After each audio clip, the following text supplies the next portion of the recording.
Hello,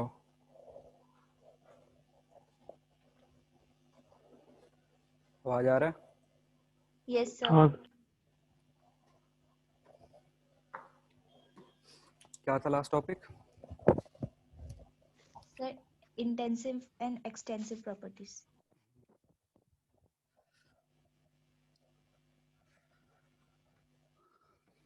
next लिखो thermal equilibrium.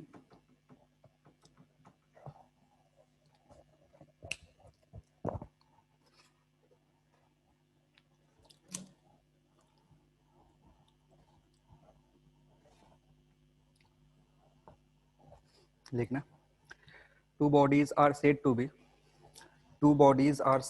in thermal equilibrium. Two bodies are said to be in thermal equilibrium. Two bodies are said to be in thermal equilibrium if temperature of both bodies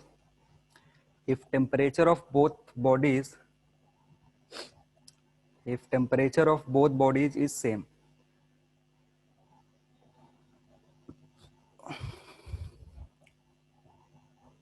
If temperature of both bodies is same. और ऐसी दो bodies है, जैसे ए, एक दूसरा body है B. ठीक है, इस बॉडी का टेम्परेचर टी ए और इसका टी बी, दोनों की अगर वैल्यू सेम है, T A equals to T B, तो ए बी के साथ थर्मल इक्विलिब्रियम में होगा। यानी टाइम के साथ दोनों का टेम्परेचर चेंज नहीं होगा, इसका टेम्परेचर और इसका टेम्परेचर कांस्टेंट रहेगा, और ए और बी को बोलेंगे थर्मल इक्विलिब्रियम में। ठीक है, नेक्स्ट लिखेंगे zeroth law of thermodynamics. Zeroth law of thermodynamics.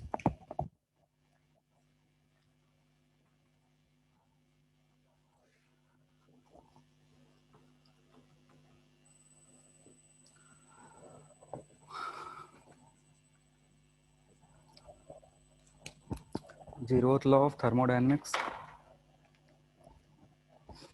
लिखना इसमें। According to this law according to this law if a body if a body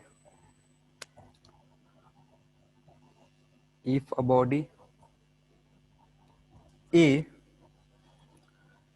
if a body A is in thermal equilibrium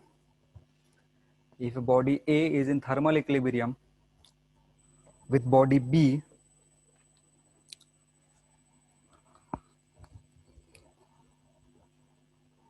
body A is in thermal equilibrium with a body B and the body B is in thermal equilibrium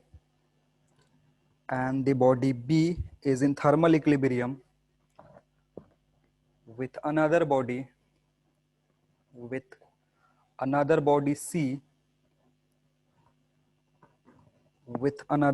C separately. Body B is in thermal equilibrium with another body C separately, then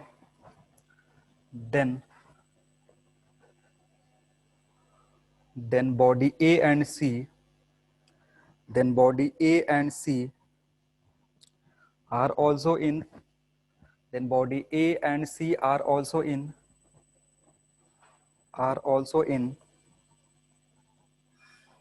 thermal equilibrium.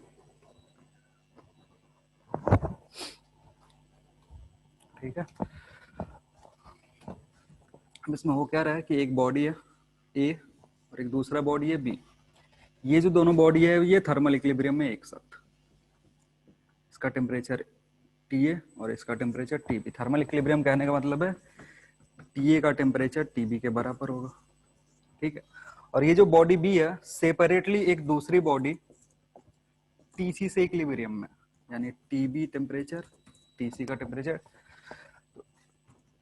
TB TC के बराबर होगा।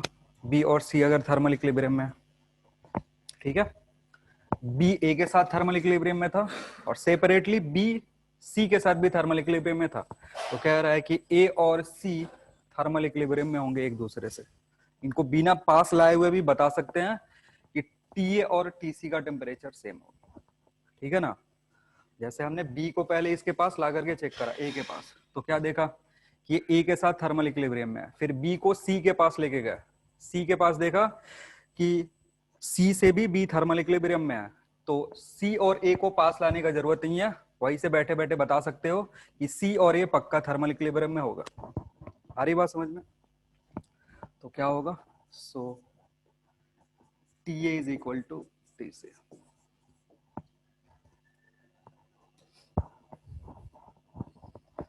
ए और C का कोई interaction नहीं हो रहा है, इंटरेक्शन ए और बी में हो रहा है, फिर बी एंड सी में हो रहा है, और ए और सी के बिना इंटरेक्शन किए भी हम बता सकते हैं कि दोनों थर्मल इक्विलिब्रियम में है।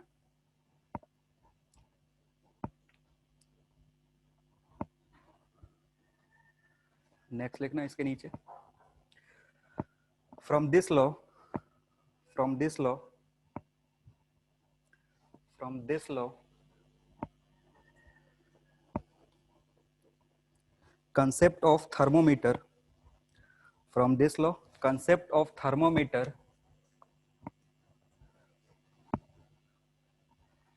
from this law concept of thermometer comes,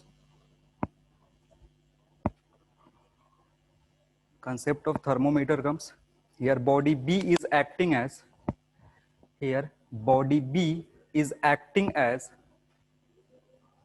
here body B is acting as thermometer, thermometer। देखो कोई भी लॉ होता है ना, उसका कुछ ना कुछ कंक्लूजन होता है। तो ये जो इतना आसान सा लॉ है, ये बता रहा है कि अगर टी का टेम्परेचर टीबी के बराबर है, टीबी का टेम्परेचर टीसी के बराबर है, तो इन दोनों का टेम्परेचर भी बराबर होगा। तो इसका मतलब क्या है? इसका मतलब है ना कि इस लॉ से कुछ आउटपुट आ रहा है, और वो आउटपुट क्या है? वो आउटपुट है थर्मोमीटर। एक्चुअली ये जो बॉडी बी है ना, ये एक थर्मोमीटर की तरह काम कर रहा है। कैसे? हमारे पास क्या है, एक कंटेनर है ए और एक दूसरा कंटेनर है बी, दोनों में कुछ गैसेस रखे हुए हैं।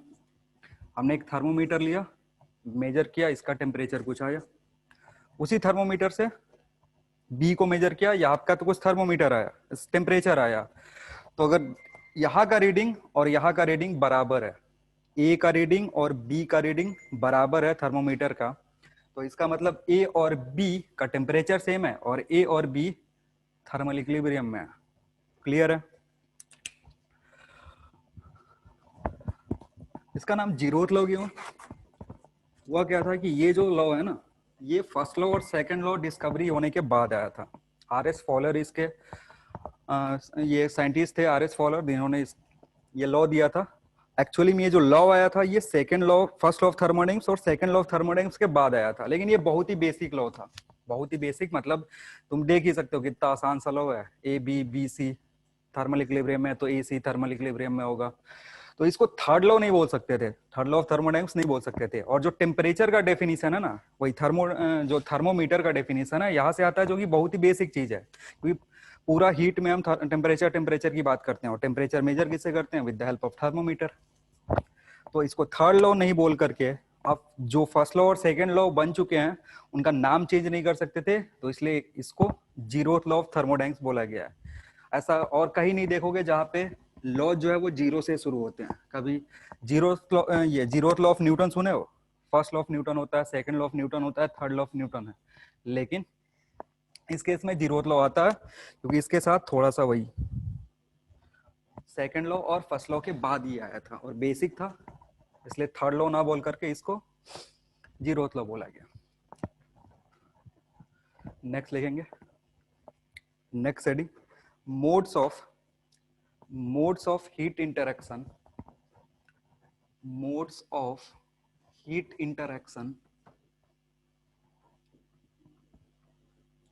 between system and surrounding,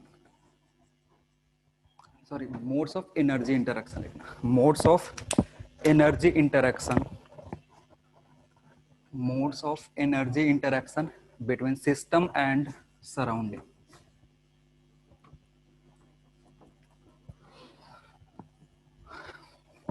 अगर सिस्टम और सराउंडिंग में एनर्जी इंटरेक्शन हो रहा है तो कितने तरीके से एनर्जी इंटरेक्शन हो सकता है, लिखना।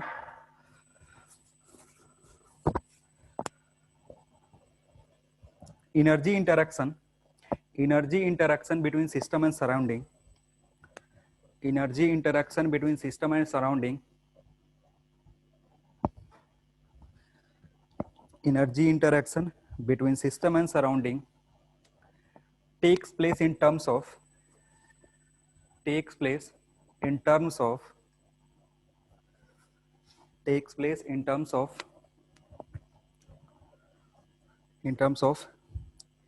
energy, in terms of heat energy and heat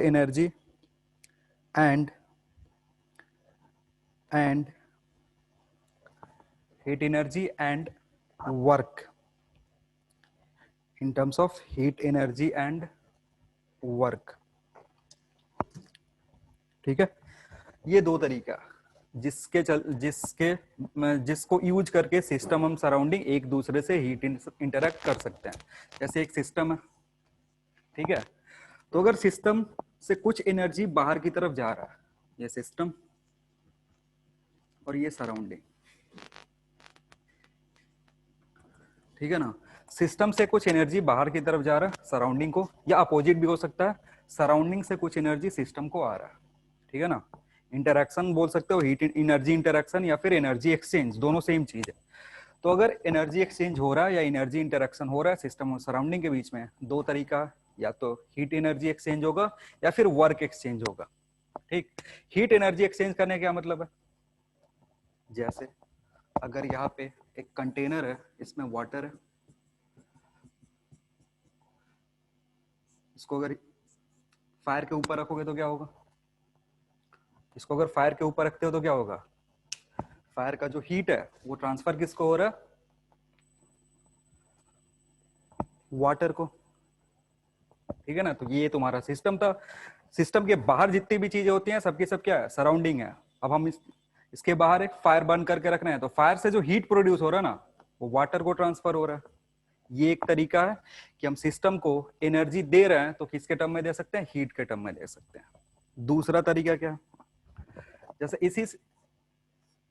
इसी डिवाइस में हम ऊपर यहाँ के एक पिस्टन लगा दे और वाटर की जगह यहाँ गैस से रिप्लेस कर दे, समझो।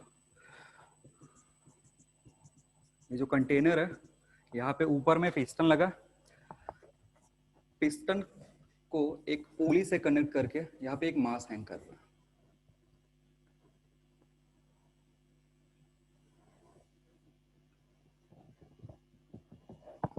अब समझना क्या हो रहा है, देखो, अगर यहाँ से हीट दोगे, ये गैस है, अब वाटर नहीं है, क्या गैस है। अगर इसको हीट दोगे तो क्या होगा, अगर इस गैस को हीट देना तो क्या होगा, ये हीट लिया, हीट लेने के चलते इसका जो थर्मोडायनेमिक प्रॉपर्टीज है वो चेंज होगी। जब हीट गैस को दोगे तो थर्मोडायनेमिक प्रॉपर्टीज चेंज होगी। कौन कौन सी प्रॉपर्टीज थी थर्मोडायनेमिक, जो भी मैंने पीछे एग्जांपल बताया, प्रेशर, वॉल्यूम, टेम्परेचर, ये सारे प्रॉपर्टीज क्या है, थर्मोडायनेमिक प्रॉपर्टीज है, तो चेंज होगा। अब मान लो कि इसका वॉल्यूम चेंज हो रहा है, जैसे हीट तुमने करा, वॉल्यूम चेंज हो भी सकता है, नहीं भी हो सकता है। मान लो मैं क्या बोल रहा हूं, वॉल्यूम चेंज हो रहा है, तो वॉल्यूम चेंज होगा तो ये पिस्टन या तो ऊपर की तरफ जाएगा या तो नीचे की तरफ जाएगा। आ रही बात समझ में, जब इसको हीट दे रहे हैं तो इसका वॉल्यूम चेंज होगा, वॉल्यूम चेंज होगा तो या तो ये ऊपर की तरफ जाएगा या तो नीचे की तरफ जाएगा। मतलब इस पिस्टन का मोशन होगा या तो ऊपर की तरफ या फिर नीचे की तरफ। जब इसका मोशन होगा ना तो ये मूव करेगा, ये जो मास तुमने कनेक्ट करा है ये ऊपर या नीचे की तरफ मूव करेगा। और अगर ये मास ऊपर नीचे मूव कर रहा है तो एक्चुअली में वर्क हो रहा है ग्रेविटेशन के अगेंस्ट। तो इसको देख सकते हो, ये गैस इस ब्लॉक पे वर्क कर रहा है। तो वो हुआ क्या ना, ये जो सिस्टम था गैस, इसको तुमने हीट दिया, जो एक तरीका है क्या का, एनर्जी इंटरेक्शन का। दूसरा क्या कर रहा है, ये जो सिस्टम है ये इसके मोशन, ये जो पिस्टन ये मूव कर रहा है, इस पिस्टन के मोशन के चलते वर्क ट्रांसफर हो रहा है एक्सटर्नल टू द सिस्टम। ये जो यहाँ मास लगा हुआ ना ये सिस्टम के बाहर है और इसका मोशन हो रहा है इसके चलते। आ रही बात समझ में? तो कोई भी सिस्टम है वो दो तरीके से इंटरैक्ट कर सकता है, दो तरीके का एनर्जी इंटरैक्शन हो सकता है, या तो हीट का इंटरैक्शन, हीट सिस्टम ले सकता है सराउंडिंग से या सराउंडिंग को दे सकता है, ठीक है ना, सराउंडिंग से हीट ले भी सकता है और सराउंडिंग को दे भी सकता है। सिमिलरली वर्क कर सकता है सराउंडिंग पे या फिर सराउंडिंग से वर्क ले सकता है, दोनों काम कर सकता है। अगर इसको मूव करोगे ना, ये जो पुली है, ये जो मास है, इसको मूव करोगे अप डाउन, उसके अकॉर्डिंग ये पिस्टन भी मूव कर सकता है ऊपर नीचे। अगर इसको ऊपर ले जा रहे हो तो पिस्टन नीचे आएगा, जब पिस्टन नीचे आएगा तो गैस पे वर्क होगा, ठीक। तो दो तरीके से एनर्जी इंटरैक्शन हो सकता है, एक वर्क इंटरैक्शन, दूसरा हीट एनर्जी इंटरैक्शन।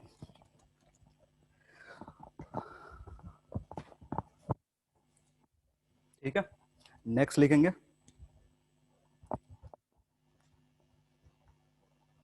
नेक्स्ट लिखो, नेक्स्ट हेडिंग लिखो, heat interaction, heat interaction between system and surrounding, heat interaction between system and surrounding, heat interaction between system and surrounding.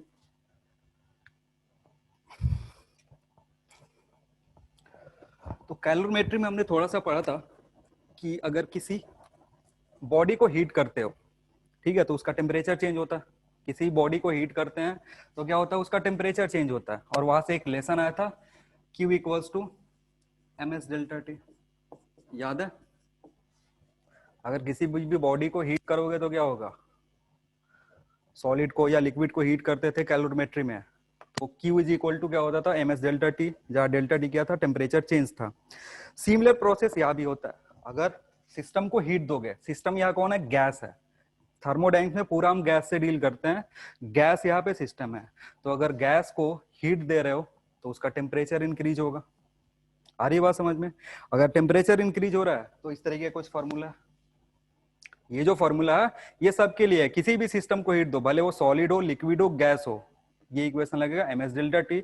Gas के case में क्या होता है, थोड़ा सा चेंज होता है, ये जो s होता है ना, इसकी बहुत सारी वैल्यूज आती है जो डिपेंड करता है प्रोसेस पे, आगे पढ़ेंगे। और थर्मोडाइनमिक्स आगे जाएगा तो पढ़ेंगे कि ये s की जो वैल्यू है ना, फॉर गैसेस प्रोसेस पे डिपेंड करता है।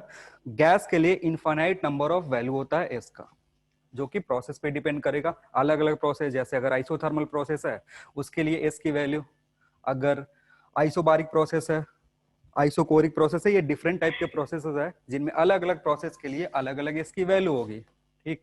तो सेम टेम्परेचर चेंज के लिए Q जो होता है वो प्रोसेस पे डिपेंड करता है कि कितना हीट देना पड़ेगा। तो लिखना, लिखो,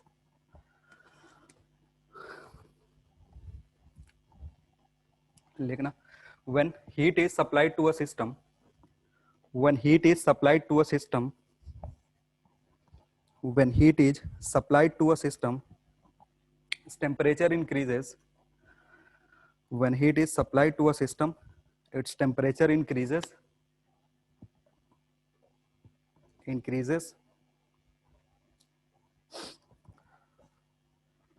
full stop.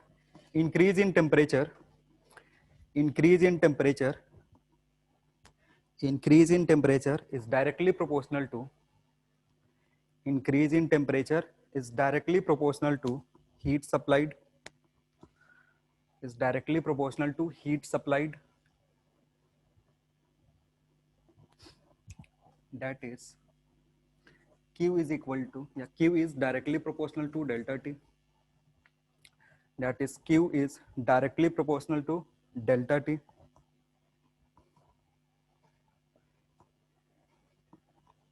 ठीक है, सेम चीज जो उधर बताए थे। तो अगर इस साइन को हटाओगे तो कांस्टेंट आएगा, Q is equal to S delta T। और S को क्या बोलते थे, भूल गए हो? S क्या होता है? Specific heat. हाँ, S delta, Q equals to S delta T। यहाँ पे S क्या है? Specific heat, heat capacity, specific heat नहीं है, हीट कैपेसिटी। अब यहां से स्पेसिफिक हीट आता है कैसे, क्योंकि ये जो S है ना, and this S is equal to m into small S, m into small S, जो कि हमने पढ़ा। और अभी गैस से डील कर रहे हैं तो एक और टर्म आता है n into C, S equal to M S, जो पहले हमने पढ़ा था सॉलिड और लिक्विड के केस में। अभी गैस से डील करते हैं तो गैस से जनरली हम नंबर ऑफ मोल्स में बात करते हैं, मास में बात नहीं करते हैं। गैस के लिए जनरली हम नंबर ऑफ मोल्स में बात करते हैं, तो नंबर ऑफ मोल्स में लिखते हैं, तो ये एस जो है that can be written as N into C. ठीक है, क्लियर है, ये समझ चुके हैं, S equals to M S समझ चुके हैं। एस को यहाँ स्मॉल एस को क्या बोलते हैं, स्मॉल एस को क्या बोलते हो, Specific heat, sir. Specific heat. यहाँ पे ये जो स्मॉल एस है ना, ये स्पेसिफिक हीट है। कैपिटल एस क्या है, कैपिटल एस था हीट कैपेसिटी, स्मॉल एस जो है वो है स्पेसिफिक हीट। तो ये सी क्या है, सी को क्या बोलेंगे, बोलो जल्दी, सी का आइडिया है कुछ।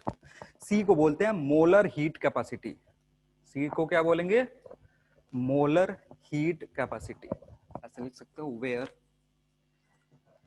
m is mass of gas, तो जब मास ऑफ गैस लोगे तो उसके टर्म में s आएगा, मास ऑफ गैस। s जो है वो है स्पेसिफिक हीट, n जो है ये नंबर ऑफ मोल्स है,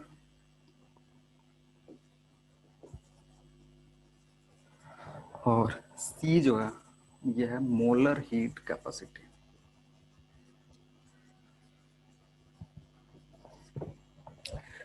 तो जब स्पेसिफिक हीट यूज करना होगा तो फिर मास कैलकुलेट करेंगे, नंबर ऑफ मोल्स में नहीं पुट करेंगे। और जब मोलर हीट कैपेसिटी दिया हुआ है तो नंबर ऑफ मोल्स पुट करेंगे। गैस के केस में जनरली नंबर ऑफ मोल्स ही देता है, तो मोलर हीट कैपेसिटी यूज करते हैं। ठीक है,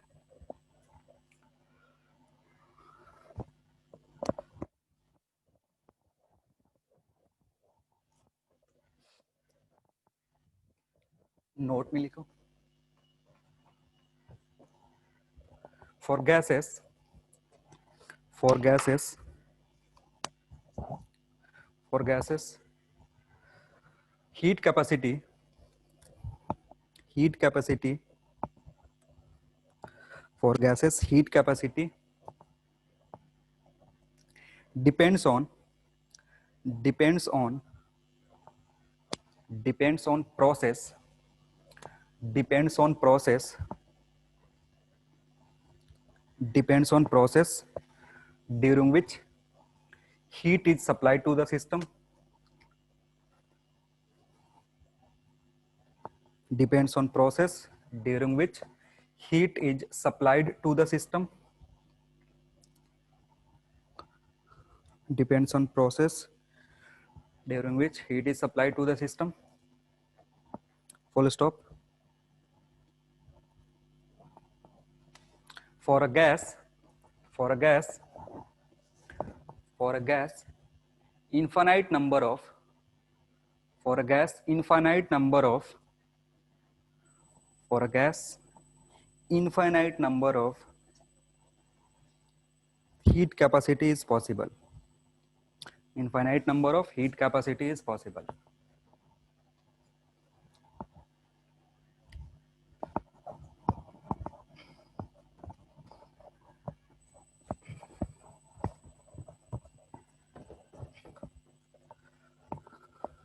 ठीक है,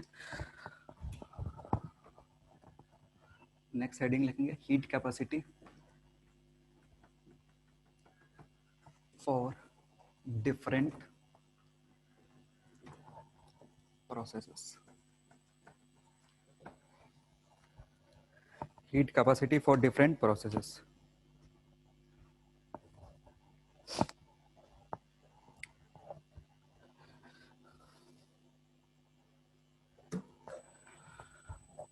चलो तो पहले समझते हैं हीट कैपेसिटी होता है क्या। देखो अभी हमने क्या लिखा था, Q is equal to S delta T. Q लिखो या डेल्टा Q लिखो, डेल्टा Q का मतलब होता है चेंज जो हीट में हुआ, ठीक है ना, या Q का मतलब है हीट सप्लाइड या हीट रिजेक्टेड, सप्लाई भी हो सकता है और सिस्टम रिजेक्ट भी कर सकता है। तो यहां से S अगर लिखोगे, S can be written as Q by delta T. S को ऐसे लिख सकते हो, Yes, sir. Heat capacity for different processes, मतलब heat capacity for different process. हमने Q देखा था, Q is equal to S delta T, तो S को कैसे लिख सकते हैं, S बाई डेल्टा टी। और इसका मैंने डेफिनेशन भी बताया था, S का डेफिनेशन क्या होता है, heat supplied to a system for a unit change of temperature. अगर किसी सिस्टम को हीट सप्लाई तुमने करा, टेम्परेचर में जो चेंज हो रहा है वो यूनिटी से हो रहा है, तो उसको हम क्या बोलते हैं, that heat is called heat capacity of the system. ठीक है ना, ये सब बातें कैलोरीमेट्री में कर चुके हैं। तब होता क्या है ना कि अगर प्रोसेस अलग अलग है, जैसे हमारे पास प्रोसेस हो सकते हैं कि हम वॉल्यूम को कांस्टेंट रखें, हीट ऐड करें। वॉल्यूम कांस्टेंट एक क्लोज कंटेनर है, वॉल्यूम उसका फिक्स हो जाएगा, अगर उसमें हीट करे तो उसके लिए एस की वैल्यू अलग होगी। ठीक है, अगर प्रेशर कांस्टेंट कर रहे हैं, प्रेशर कांस्टेंट रख रहे हैं, कोई भी सिस्टम है जिसका प्रेशर कांस्टेंट कर रहे हैं, बाकी सारी थर्मोडायनेमिक प्रॉपर्टी चेंज हो रही है, ऐसे प्रोसेस को हम बोलते हैं आइसोबारिक। जिसका वॉल्यूम कांस्टेंट होता है उसको आइसोकोरिक। तो अगर वॉल्यूम को कांस्टेंट करके हीट एडिशन कर रहे हैं तो उसके लिए एस की वैल्यू अलग होगी। अगर प्रेशर को कांस्टेंट रख रहे हैं फिर हीट ऐड कर रहे हैं तो उसके लिए एस की जो वैल्यू होगी वो अलग होगी। टेम्परेचर को कांस्टेंट रख रहे हैं जिसको हम आइसोथर्मल प्रोसेस बोलते हैं, तो टेम्परेचर को कांस्टेंट रख के करोगे तो क्या होगा, टेम्परेचर को कांस्टेंट रख के अगर चेंज कर रहे हो, अभी देखेंगे स्पेसिफिक हीट उसके लिए अलग आएगा। और एडियाबेटिक प्रोसेस होता है जिसमें heat interaction between system and surrounding नहीं होता है। तो इन चार प्रोसेस के लिए स्पेसिफिक हीट हम कैलकुलेट करेंगे। तो चार प्रोसेस मैंने बोला, इसका मतलब ये नहीं है कि यही चार प्रोसेस है, बाकी और सारे भी प्रोसेस हो सकते हैं इनको छोड़ करके। इनफाइनाइट नंबर ऑफ प्रोसेसेस हो सकते हैं जिसके थ्रू गैस को एक जगह से दूसरी जगह, एक इक्विलिब्रियम से दूसरे इक्विलिब्रियम पे ले जा सकते हैं, इसलिए इनफाइनाइट नंबर ऑफ एस आएगा। ठीक है, तो for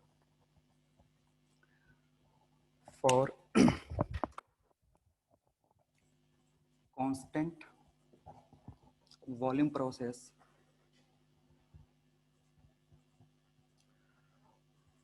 for constant volume process, आप समझना थोड़ा यहाँ पे, ये जो एस है ना, इसको मैंने बोला था दो टर्म में लिख सकते हैं, एम इंटू स्मॉल एस और M into C, N into C. तो एस को ऐसे लिख रहा हूं मैं, N into C can be written as Q by delta T. इसको थोड़ा सा अरेंज करेंगे, C is equal to Q by N delta T. ठीक है, तो जो कांस्टेंट वॉल्यूम प्रोसेस के लिए सी होता है ना, उसको रिप्रेजेंट करते हैं सीवी से, और सीबी होता है heat added at constant volume to 1 mole for unit change of temperature.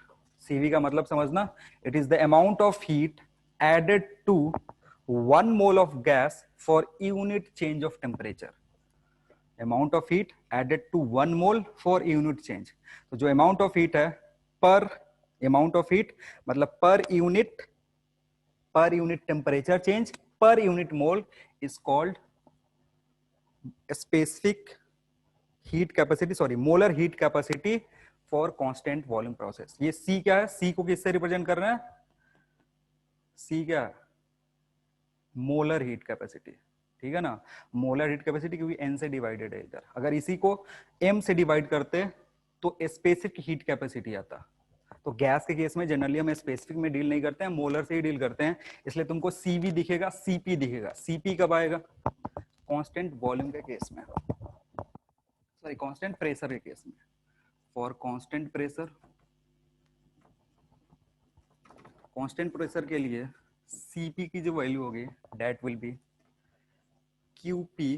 QP Q represent कर रहे हैं heat addition at constant pressure divided by N number of moles delta T.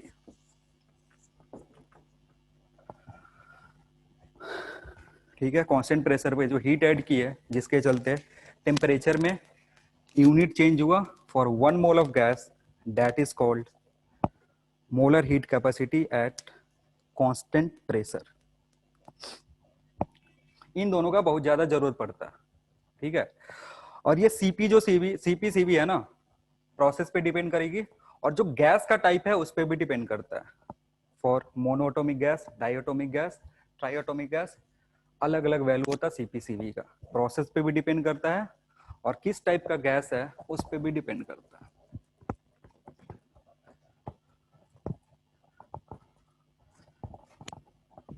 दो और प्रोसेस का नाम बताया था,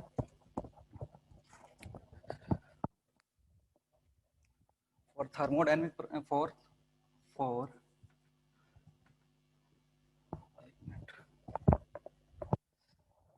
isothermal process.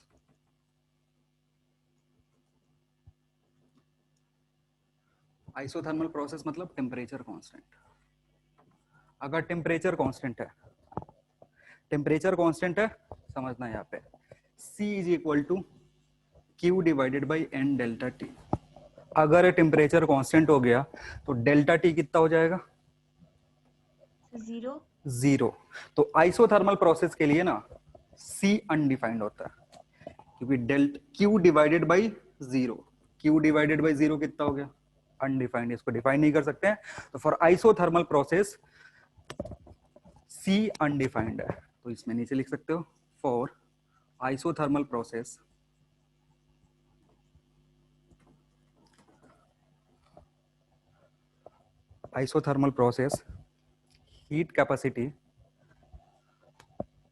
heat capacity is undefined.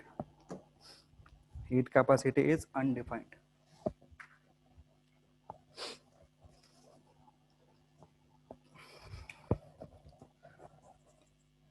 For adiabatic process,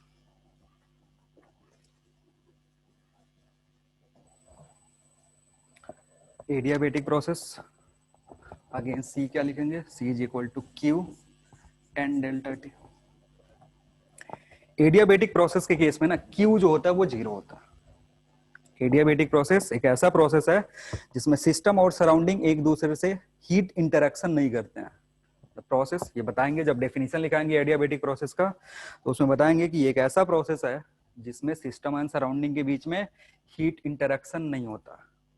heat interaction दो तरीके से बंद कर सकते हो, प्रोसेस को बहुत फास्ट कर दो ताकि हीट इंटरेक्शन का टाइम ही ना मिले, या फिर सिस्टम को इंसुलेट कर दो। इन दोनों तरीके से हीट इंटरेक्शन नहीं होता है।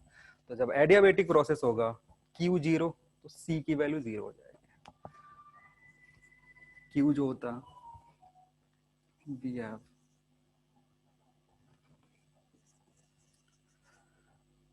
Q is equal to 0, so C is 0.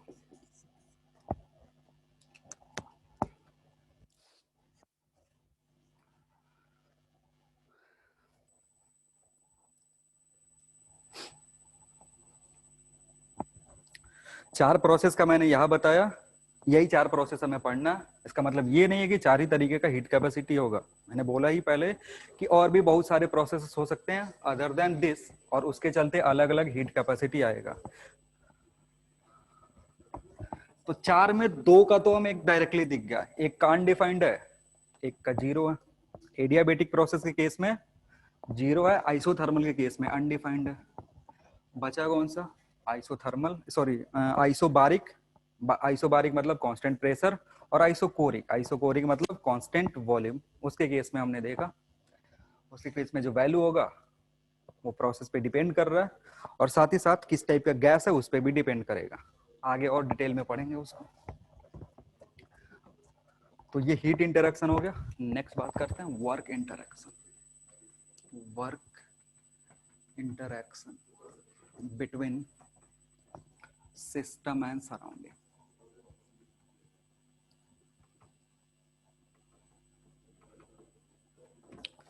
Work interaction कैसे होता है सिस्टम और सराउंडिंग का?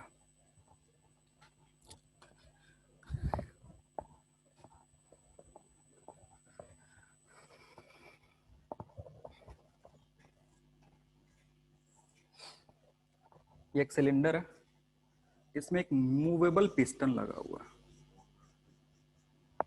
ठीक है। सिलेंडर के साथ हमने क्या करके रखा है? एक मूवेबल पिस्टन लगा करके रखा है, और इसके अंदर जो वॉल्यूम है उसमें कुछ गैस ट्रैप्ड है।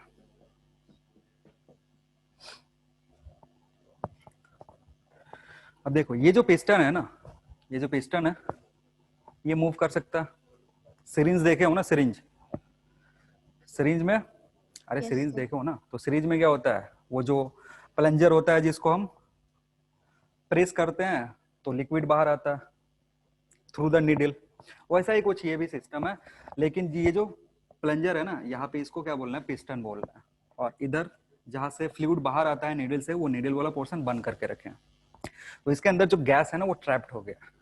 आ रही बात समझ में? अब देखो ये क्या कर सकता है, दो तरीके का इसका मूवमेंट हो सकता है, इधर इस साइड में या फिर इस साइड में। तो जब इधर मूवमेंट होगा तो भी गैस का वॉल्यूम चेंज होगा, और अगर इधर मूवमेंट होगा तो भी गैस का वॉल्यूम चेंज होगा।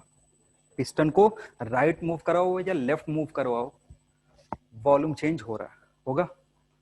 ठीक है, अब समझना, Yes, sir. वर्क डन हमने पढ़ा था किधर, वर्क एनर्जी पावर में, कि वर्क डन है क्या, force into displacement. Work done है क्या, फोर्स इनटू डिस्प्लेसमेंट। अब यहाँ पे हमें नहीं पता है फोर्स किस टाइप का है, वेरिएबल है या कांस्टेंट है। हम मान लेते हैं वेरिएबल है, तो हमें वर्क डन पता है कि वर्क डन जो होता है that is equal to force into displacement. ये पढ़े हुए हैं, ठीक। अब समझना यहाँ पे, जब इसको प्रेस करोगे, मान लो हम इसको इधर की तरफ प्रेस कर रहे हैं, इधर की तरफ, तो ये जो गैस है ना, इस पिस्टन पे क्या लगाएगा, फोर्स लगाएगा। यहाँ जो गैस है अंदर में, ये पिस्टन पे क्या कर रहा है, फोर्स लगा रहा है। क्यों? क्योंकि यहाँ पे प्रेशर है, ठीक। तो यहाँ जो फोर्स है ना, that can be written as P into A, जहां ए क्या है, cross section area of piston. Piston क्या है, सर्कुलर ऐसा कुछ पोर्शन होगा, प्लंजर जो मैं बात कर रहा था, जिसको वो नेडल से प्रेस करते हो, ठीक है, सिरिंज में। अब क्या होता है ना कि वो देखोगे तो क्रॉस सेक्शन एरिया कुछ होगा, क्रॉस सेक्शन एरिया जब काटोगे ना उसको बीच से, तो एक सर्कुलर पोर्शन दिखता है, उसको क्रॉस सेक्शन बोलते हैं। तो उस क्रॉस सेक्शन एरिया पे प्रेशर लग रहा है, that will be converted into what, force. तो इस प्रेशर को कैसे लिख सकते हो, फोर्स में कन्वर्ट कर सकते हो। आ रही बात समझ में? तो ये force can be written as P into A. और मान लो तुमने इसको dx से अंदर की तरफ मूव किया, जो डिस्प्लेसमेंट हुआ कितने का हुआ, dx का हुआ, तो यार dx लिख सकते हैं। अब ध्यान से देखो, area into length, area into length क्या होता है, एरिया इंटू लेंथ इज, बोलो जल्दी, cross section area into length क्या होगा, अरे volume, area into cross section area into length, volume. जैसे इसको इधर से खींच रहे हैं ना, तो ये कुछ एरिया स्वीप आउट करेगा, मूव करे तो ये एरिया स्वीप आउट किया, मूव करने का डिस्टेंस dx था, इसका एरिया क्या है, a है। तो a और dx को मल्टीप्लाई करोगे तो टोटल वॉल्यूम कितने का मूव हुआ वो पता चल जाएगा। So a into D X can be written as volume. तो यहां से लिख सकते हो p dv। हम जब उधर पढ़ रहे थे ना, किधर पे, वर्क एनर्जी पावर में, तो वहां फोर्स साफ साफ दिख रहा था और साथ ही साथ डिस्प्लेसमेंट भी साफ साफ दिख रहा था। लेकिन यहाँ पे जो फोर्स है ना वो प्रेशर के टर्म में दिखता है, इसलिए डिस्प्लेसमेंट जो है वो हम चेंज इन वॉल्यूम के टर्म में लिखते हैं।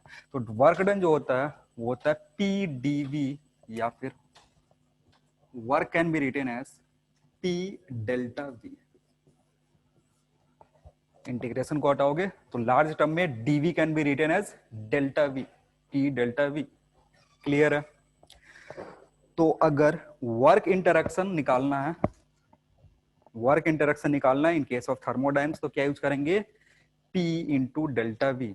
डेल्टा वी क्या है, change in volume. Volume increase भी हो सकता है, डिक्रीज भी हो सकता है। तो समझना, जब आप इसको कंप्रेस करोगे, जब इसको कंप्रेस करोगे तो इसका वॉल्यूम डिक्रीज होगा, यानी फाइनल वॉल्यूम घट रहा है, इनिशियल वॉल्यूम ज्यादा है।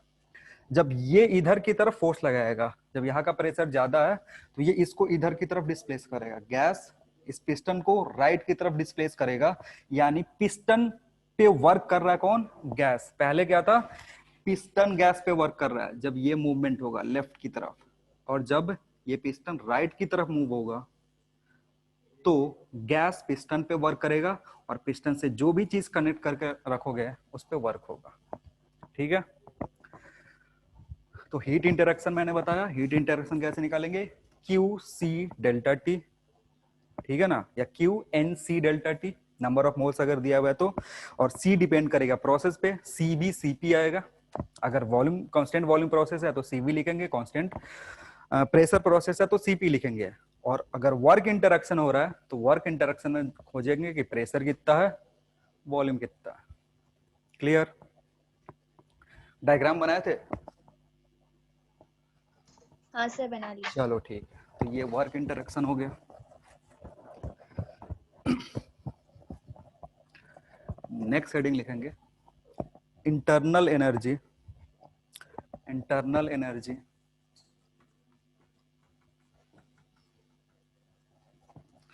Of a system. Internal energy of A system, ये भी एक प्रॉपर्टी है सिस्टम का। तो अगर एनर्जी इंटरेक्शन हो रहा है और इंटरनल एनर्जी टाइप है एनर्जी का, तो मे बी इस पे भी कुछ असर पड़ सकता है ड्यूरिंग वर्क इंटरेक्शन या फिर ड्यूरिंग हीट इंटरेक्शन। तो पहले समझते हैं एनर्जी, ये इंटरनल एनर्जी होता है क्या। लिखना internal energy, internal energy for a gas, internal energy for a gas is due to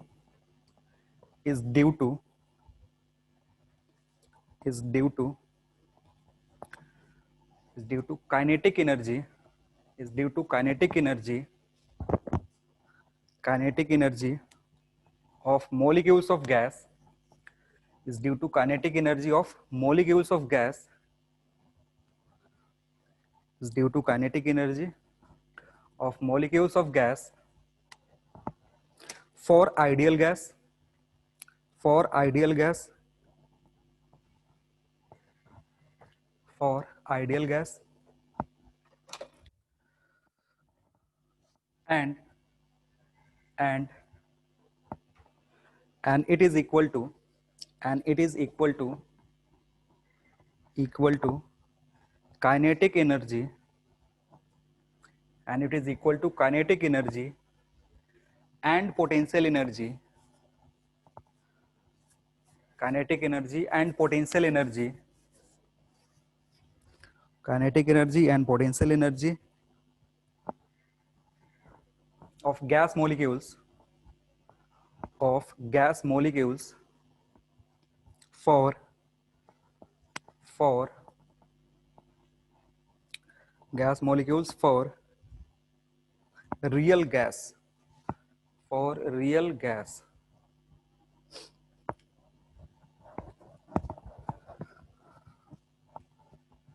ठीक है। देखो रियल गैस जनरली फिजिक्स में हम बात करते हैं नहीं, बस आइडियल गैस से ही डील करते हैं। तो जो भी इंटरनल एनर्जी आता है ना गैस का, अगर कोई सिस्टम है, सिस्टम गैस के होंगे। फिजिक्स में जो भी थर्मोडायनामिक्स हम पढ़ रहे हैं वो किससे डील कर रहे हैं, गैस से। गैस पूरा हमारा सिस्टम है।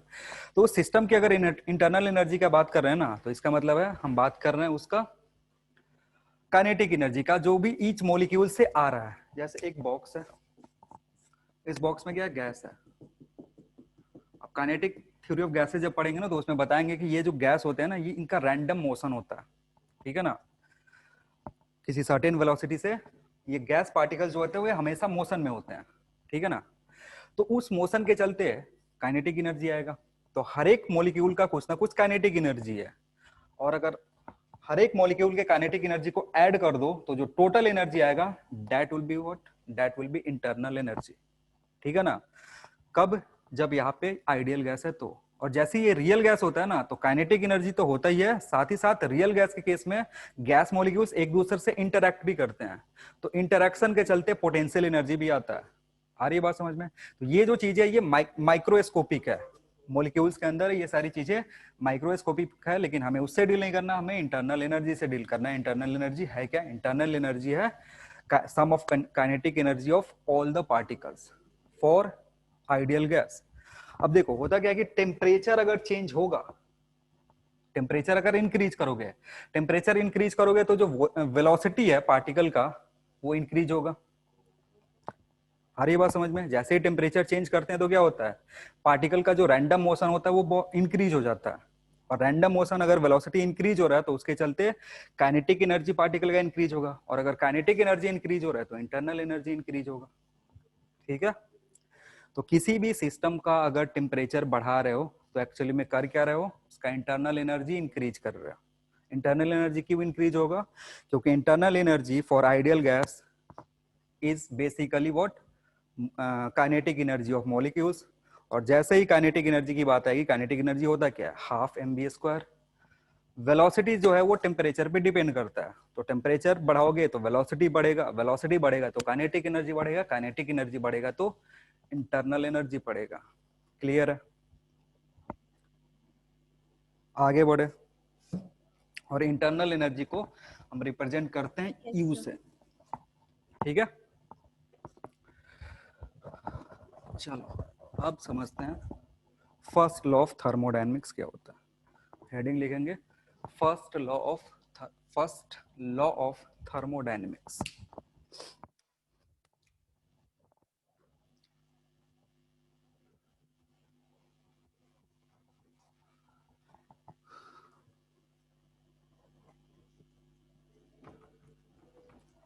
फर्स्ट लॉ ऑफ थर्मोडायनेमिक्स लिखना, लिखो। This law is based on, this law is based on, this law is based on conservation of energy. This law is based on conservation of energy. This law is based on conservation of energy. According to this law, according to this law, heat supplied to a system, according to this law, heat supplied to a system, heat supplied to a system, heat supplied to a system is converted into, is converted into, is converted into,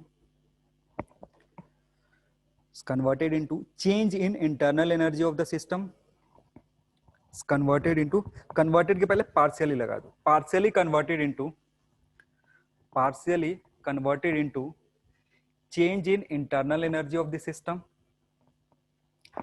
change in internal energy of the system, and and and and rest in, and rest in, and rest in work done, and rest in work done,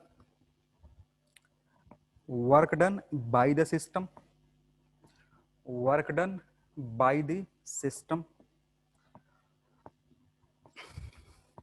ठीक है, देखो है क्या है, actually में ये कुछ नहीं है, कंजर्वेशन ऑफ एनर्जी है।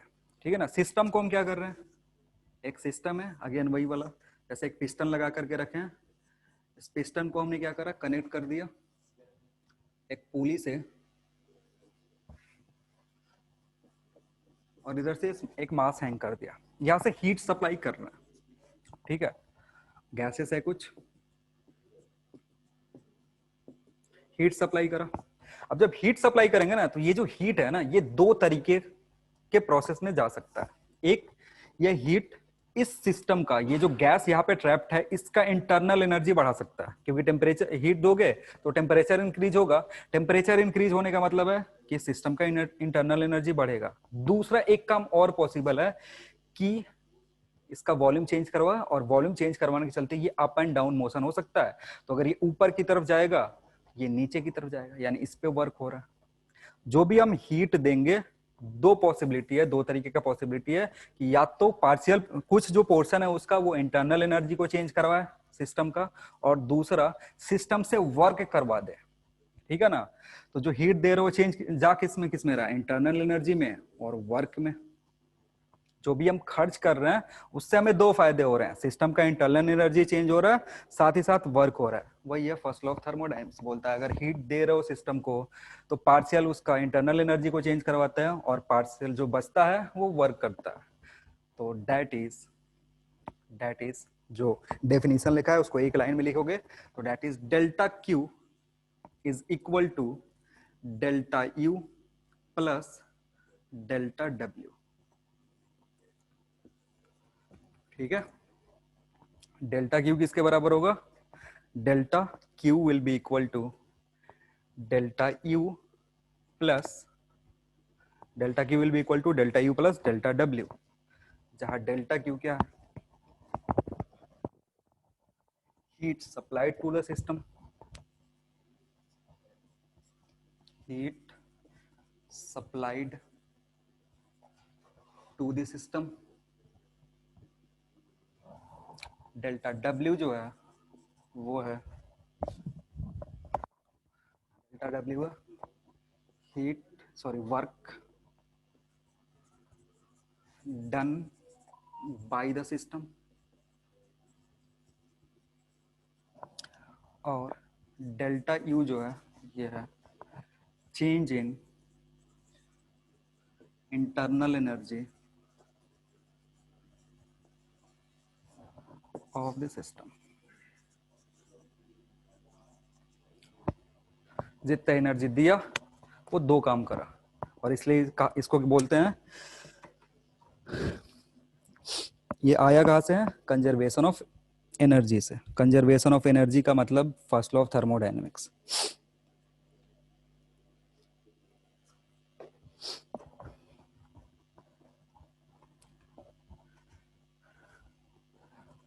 हो गया, और इसको अदर वे में ऐसे भी लिखा होता है कहीं कहीं, delta Q is equal to delta U plus P delta भी, क्योंकि हमने अभी देखा डेल्टा डब्ल्यू किसके बराबर होता है, वर्क डन जो होता है, work done is equal to P delta B.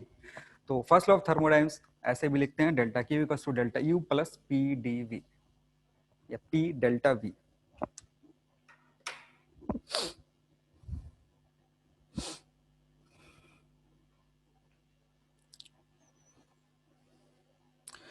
चलो तो फिर आज की क्लास में इतना ही, बाकी करेंगे अगले क्लास में। Thank you everyone. Thank you, sir. Thank you, sir.